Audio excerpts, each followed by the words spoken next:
तपस्तप्त्वा वरं प्राप्य मनोभिलषितं सति गृहं गत्वा पितुर्मातुः प्रणामम् अकरोत् तदा।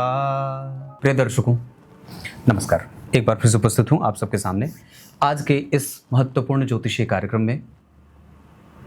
छठा, आठवां और 12वां भाव किस तरीके से किसी भी जातक के जीवन को निर्णायक मोड़ पर लेकर जाता है, इस पर ही चर्चा करेंगे। बने रहिएगा कार्यक्रम के अंतिम हिस्से तक।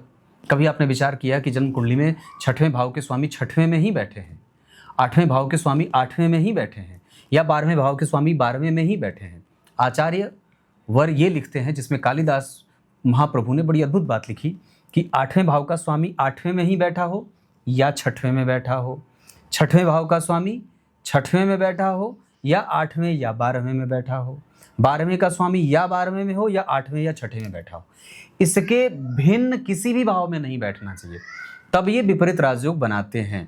पर उसमें भी बहुत गंभीर सारे सूत्र उन्होंने और भी दिए थे। वो क्या है, इसको समझते हैं। लाइव होता हूँ मैं शनिवार को रात्रि 8:15 पे, और उसमें भी जरूर जुड़िए। वहाँ कार्यक्रम कुंडली के अध्ययन का होता है, जहाँ आपकी कुंडली का अध्ययन होता है बिना किसी दक्षिणा के। विचार करिए, कोई भी जातक की कुंडली, मान लीजिए मैंने 5 नंबर की बना दी है ना, ये उदाहरण है, और ये किसी भी लग्न की कुंडली पे घटित होगा। ये जो सिद्धांत मैं बता रहा हूँ वो समझना भी चाहिए।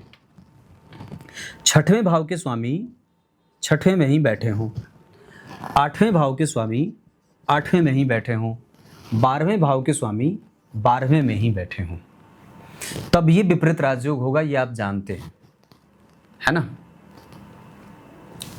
लेकिन ये बात इसके साथ साथ विपरीत राजयोग, अगर मान लीजिए छठवें भाव के स्वामी हैं, छठवें में बैठ गए, लेकिन इन पे किसी ग्रह की दृष्टि पड़ गई। मान लीजिए यहाँ से कोई एक ग्रह इनको देख लिया, यहाँ बुध के भी बैठ गए, कोई अन्य ग्रह देख रहा है।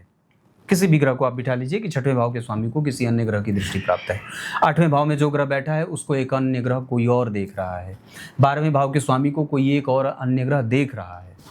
जैसे इसी कुंडली में माने तो गुरु की दृष्टि है 12वें भाव पे, चंद्रमा बैठे हैं, शनि भी देख रहे हैं। शनि बैठे थे, चंद्रमा की दृष्टि थी। लेकिन ये जो विपरीत राजयोग होगा भगवान, ये बहुत ही नेचुरल सामान्य जो है वो सामान्य विपरीत राजयोग बनेगा। बहुत न्यूट्रल सा, बहुत सामान्य, जो लगभग प्रायः बहुत सारी कुंडलियों में देखने को मिल जाएगा। पर ऐसी महारथी कुंडलियां, महारथी, अतिरथी, बहुत वीर, बहुत मजबूत नीच भंग राजयोग जिस तरीके से परिणाम देता है, उससे भी ज़्यादा विपरीत राजयोग जिस तरीके से परिणाम देने वाली जो कुंडली बनेगी, वो कौन सी कुंडली सबसे मजबूत वाली कुंडली होती है, जिसमें विपरीत राजयोग का कैसा वाला योग होता है। वो कार्यक्रम का ये पीक पॉइंट है कि सबसे मजबूत विपरीत राजयोग वो योग होता है जिसमें उस भाव का स्वामी इन्हीं तीनों भावों में बैठा हो और उस पर किसी ग्रह की दृष्टि न हो। मतलब क्या कहा कि छठे भाव के स्वामी छठे में बैठे हैं, आठवें भाव के स्वामी आठवें में बैठे हैं, 12वें के स्वामी 12वें में ही बैठे हैं, पर उन पर किसी भी ग्रह की दृष्टि नहीं पड़नी चाहिए। क्योंकि आठवें भाव को, 12वें भाव को, छठवें भाव को जो ग्रह देखेगा, या ये भाव जहां बैठेंगे और जहां देखेंगे, ये उस भाव के फल को नष्ट करते हैं। उदाहरण, अगर जन्म कुंडली में अष्टम भाव के स्वामी गुरु हैं, अगर वो दशम में बैठेंगे तो दशम भाव को भी नुकसान पहुंचाएंगे। अगर अष्टम भाव के स्वामी गुरु हैं, अगर वो गुरु लग्न में बैठेंगे तो वो लग्न को भी नुकसान पहुंचाएंगे। अगर छठवें भाव के स्वामी शनि हैं, अगर वो चतुर्थ में बैठेंगे तो ये चतुर्थ भाव को भी नुकसान पहुंचाएंगे। ये अलग बात है कि वो एक उल्टा राजयोग बना सकता है। जैसे छठवें भाव के स्वामी हैं, चतुर्थ में बैठ गए, दशम को देख लिए, तो इसका एक फल ये होगा कि वो व्यक्ति सरकारी नौकरी में जल्दी सफल हो जाएगा। लेकिन नुकसान क्या होगा? माता का स्वास्थ्य बिगड़ेगा, माता और पिता के बीच मतभेद बढ़ेंगे। पर अगर ये शनि यहीं बैठे हों और इनके ऊपर कोई ना देखता हो, अगर देख भी रहा हो तो आठवें और छठवें भाव का स्वामी ही देख रहा हो, अन्य कोई ग्रह ना देख रहा हो। जैसे उदाहरण, इसको समझिएगा, बड़ा अच्छा है ये, कि मान लीजिए शनि यहाँ बैठे हैं और चंद्रमा यहाँ बैठे हैं, तो चंद्रमा की दृष्टि शनि पे गई और शनि की दृष्टि चंद्रमा पे गई। ये योग बनेगा और ये संतुलित होगा, बल्कि ये बेहतर है, क्योंकि 8वें भाव के स्वामी को या 6वें भाव के स्वामी को किसी और ने नहीं देखा है, वही देखा है जिसको देखना चाहिए। तो कालिदास ने क्या बात लिखी कि अष्टम भाव 6वें भाव के स्वामी को या तो 8वें भाव का स्वामी देखे या 12वें भाव का स्वामी देखे, या 6वें भाव के स्वामी को 8वें भाव का स्वामी देखे या 12, मतलब इन्हीं तीनों भावों के स्वामी एक दूसरे को देखेंगे तो ये दोष लागू नहीं होगा, तब ये राजयोग बना का बना रहेगा। लेकिन जैसे ही किसी अन्य भाव का स्वामी इन तीनों भावों पर देखेगा या किसी भाव पे देख लेता है तीनों भावों में से, तो ये विपरीत राजयोग भंग हो जाता है। ये बात समझना होगा। आप ऐसे ही समझते, क्योंकि कई बार होता है जब मुझे लोग कुंडली देखने आते हैं, दिखाने आते हैं, तो उनके दिमाग में इतना सारा कंफ्यूजन रहता है कि मैं समझता बाप रे बाप कितना भ्रम फैला है। और ये बड़ा साधारण सा विषय है जिसको हमारे मतलब यूट्यूब के ही बड़े अच्छे ज्योतिषियों ने इस पर कोई चर्चा नहीं की है।